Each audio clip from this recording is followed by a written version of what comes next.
will be essential for the extension of the curriculum to the undergraduate students.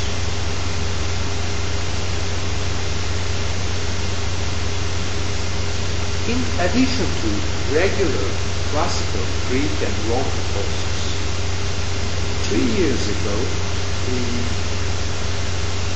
I had that experience of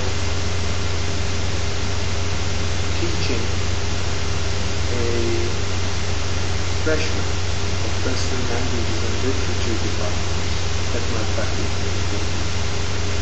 This course roughly covers the Gilgamesh saga, Bible, Genesis, Songs of Homer's Odyssey, Hesiod's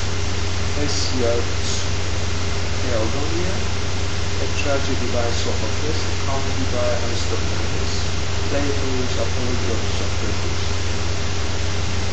Poetica by Aristotle, first 4 books of Virgil's Aeneid, the Gospel, lastly Dante's Divine Comedies, first 3 books. This course sharpened my awareness of many problems, be they theoretical or practical, or development problems.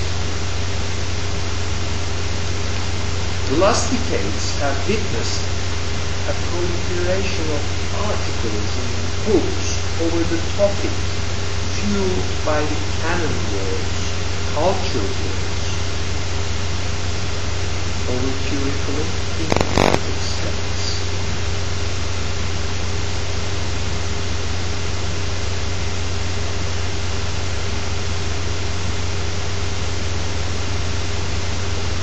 The problematization of liberal arts in higher education is a relatively new phenomenon.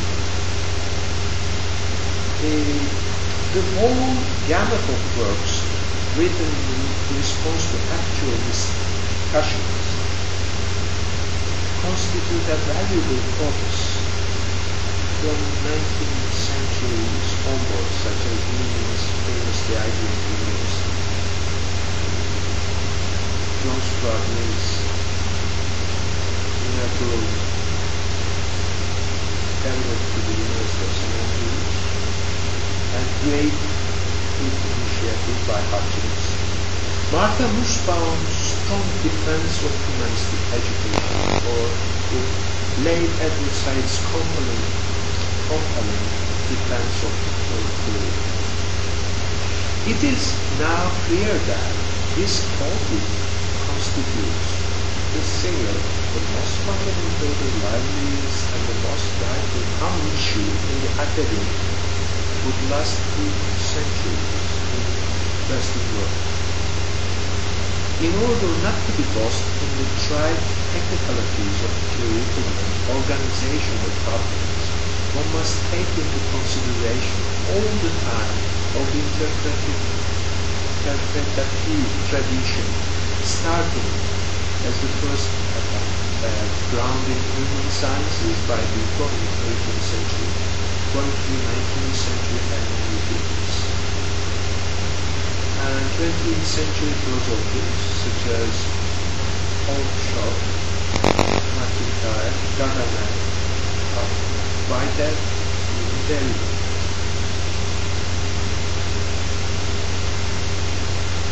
Instead of conclusion, I'd like to end with some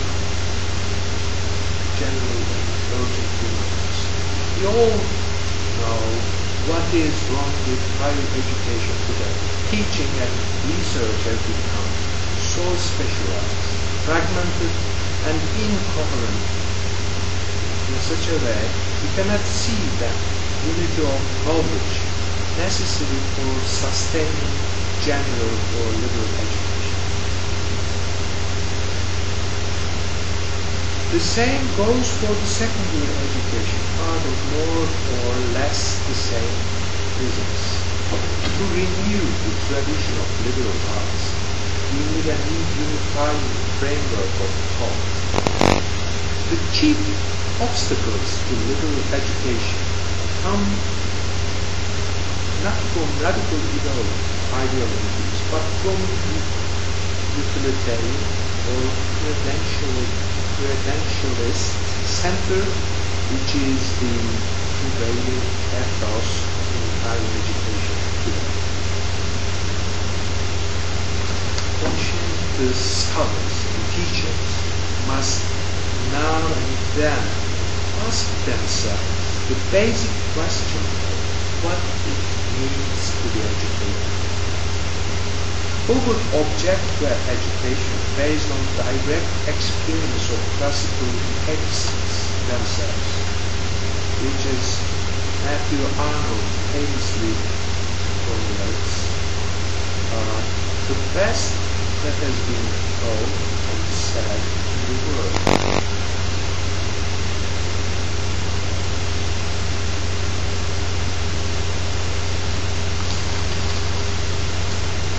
University should not be the training ground for new workforce. Liberal education is the sole counter-poison of mass culture in the beginning of the 21st century.